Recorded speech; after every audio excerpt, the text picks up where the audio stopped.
Hello and welcome to this month in gaming. In a month, a lot of gaming related stuff happened, so much so it's hard to keep up with it all. So for your benefit and mine, here's what's been going on this January.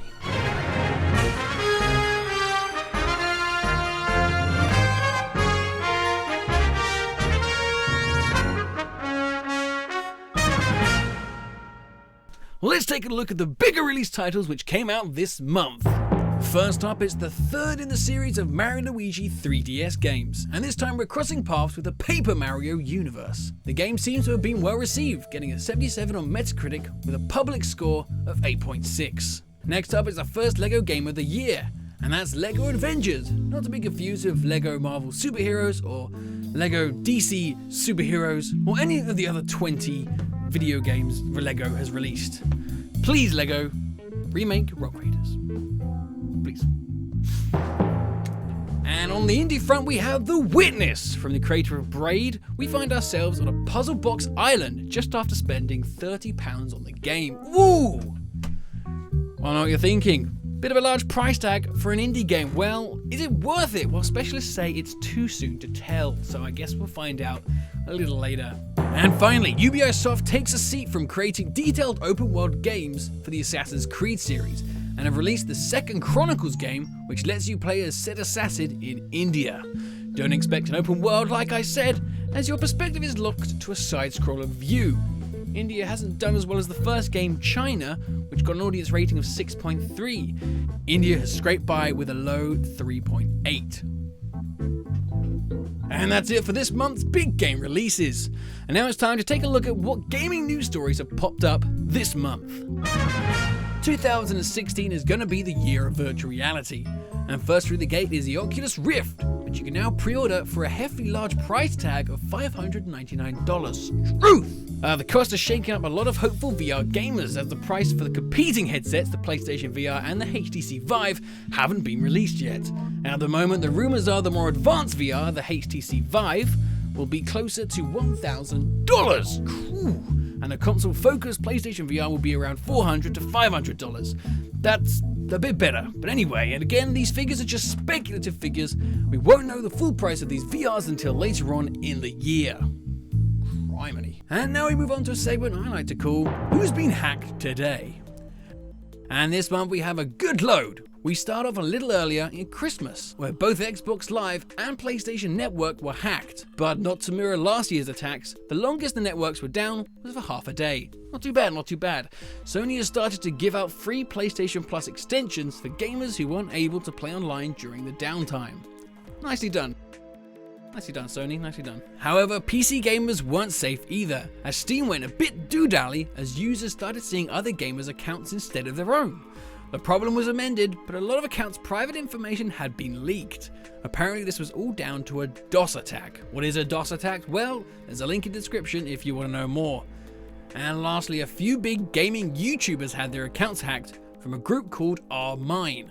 The biggest attack being on YouTuber Markiplier. The group uploaded 2 videos to his account that featured the group's theme song and logo. Okay, very pompous. They told subscribers Mark would only get his account back if they followed the group on Twitter. That's pretty low. Before the day was up, the account was back, the videos were taken down, but not before the group released Mark's YouTube monthly and annual earnings. Something you can easily look up yourself. Nice shot there, Armind. From hacking to modders, and this month we saw a few interesting mods come to blossom. A Half-Life multiplayer mod that had been under development for 15 years, wow, by modders, recently got the thumbs up from Valve to release the mod on Steam for free. The game puts you and friends up against many Half-Life themed missions and much more. It does require Half-Life 2 to play. The game is only available for Windows and is ready to download now. Also showing off this month was one man's version of the hit Nintendo 64 game GoldenEye 007, as seen through the Unreal Engine. Student Judd Wilson recreated the first section of facility with detailed textures and props, wow. While looking into this, I found that the maps of GoldenEye had all been recreated in the Source engine for large multiplayer battles, so if that's something you're interested in, you should check out GoldenEye Source. And now, how would you like to receive a whole new level from your favourite game released 23 years ago? Oh my goodness! Well, fans of the original Doom game were pleasantly surprised when one of the 1993 game developers released a new free-to-play level which could be downloaded via Dropbox. Fantastic! That's what I call player support. From game mods to games on the horizon. This month, Microsoft announced that they would be releasing an educational version of the hit game Minecraft. Minecraft has been used in schools to teach math, tessellation, and numerous other things since 2011. Seems like they finally got the memo and now pursuing the educational calling. Well done, Microsoft, you got there in the end. Creators of Ratchet & Clank games, Insomniac Games, revealed a new IP by releasing a mysterious video asking us to dive deeper, and then to come back the next day to find out more. Well, we came back the next day, and we got another video saying to dive deeper, and to come back tomorrow to find out more. What is going on with this? So who knows when we're going to find out exactly what this game is? Who knows, by the time I finish recording, we might know. It is that tight. And Nintendo are out of the gates with an all-new Pokemon game. What? But this time you're not fighting Pokemon or collecting them, you play as Pikachu, who's personally pushed his trainer aside to take up the life of a detective. That's right, the aptly named game Detective Pikachu is headed for release on the 3DS in Japan. So far there's not been any plans for the game to come to the West. It's a damn shame. And going from damn shame to Debbie Downers. And this month, Square Enix announced that the new Hitman UTM game would be fully episodic, releasing new levels each month up until August. It's a far cry from what the fans of the series want, especially when you put into account the price. The first pack will cost $15, and then $10 every month, or alternatively, you could buy the whole game for 60 quid up front.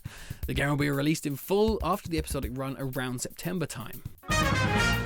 And from releasing a game piece by piece to releasing a game, taking it down, and then plans to re-upload it for free. What? Oh, that's exactly what's happened for the latest edition of the Five Nights at Freddy's series. This game named Five Nights at Freddy's World. This game takes you out of the well-known horror situation and into an RPG game where you traverse the world full of cute cast of animatronics? What? This is very different. Well, the game went on sale, but was taken down a day later after a few negative responses. I know what you're thinking, but hold on. The series creator, Scott Coffin, stated he took down the game because he felt he misled players as the overworld was 2D and not 3D like he originally described. Players were refunded and were told to expect the game back with the new additions all for free. Say what you will about the franchise, but at least there's a decent human being behind the wheel. And now for our last story of the month. It's old news that Star Wars Battlefront was in development, but sadly cancelled back in 2009. Footage of the game has cropped up online from time to time, making us even more upset that we never got to see the true successor to the acclaimed Battlefront 2. What a shame. But lo and behold, as a new playable version of the game has found its way onto 4chan. Whoa! And is playable through an Xbox 360 dev kit. And as I speak, fans are modifying the files with hopes to have it playable on PC. Wow! Footage of the leak has been uploaded since and is far from the rumoured 99 completion dev comment that had been circling around. In what seemed like a response to this, EA released the majority of the details on what to expect with the Star Wars Battlefront Season Pass. Players will soon be able to fight in the Death Star and Bespin's Cloud City. A Walker Assault level has been planned for Cloud City. Yes, I'm just as perplexed as you are. How does that even work? Anyway, plans for this season pass takes us all the way through 2016 and into 2017. Oh my goodness. But for now, EA has released a few amendments to the game like private matchmaking and also released new skins for Han Solo and Skywalker when they're activated on Hoth. Okay, very nice. So no matter what kind of Battlefront fan you are, we will have something to look forward to. That's pretty fantastic. And that about wraps it up for this month in gaming news. But before we go, let's take a look at some of the big releases coming out this February. XCOM 2, the sequel to XCOM, sees you strategically take out alien attackers and is due out on the 5th. Expect big aliens, blood, all that stuff. I don't know, it's not really my cup of tea. Firewatch, which I'm personally looking forward to, sees you take on the role of a Firewatch lookout in the Wyoming wilderness.